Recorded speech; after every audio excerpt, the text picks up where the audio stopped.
Hi, I'm Alana. I'm going to show you how to install your Diono all-in-one convertible car seat forward-facing using the vehicle seat belt. Remember to always drop down the adjustable bottom for children over 25 pounds and always use the top tether when the seat is forward-facing. Now, check your vehicle manual to be sure you know how your seatbelt locks. This is a very important step. So the seatbelt's either going to lock up here at the retractor or right here at the latch plate. For this vehicle, it's going to lock with the retractor, and that's what most vehicles do on the market.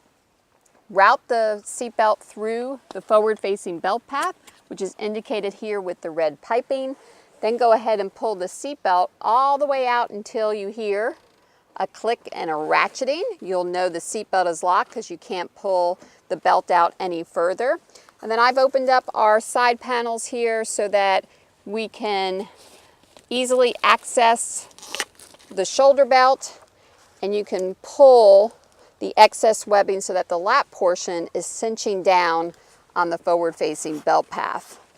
Once you've tightened it down, give it a shake at the belt path, front to back, side to side. It should move less than 1 inch. Your last step is to tighten down the top tether. Be sure it's nice and snug. That's a safe install. I'm Alana Pinkerton. Safe travels and enjoy the journey.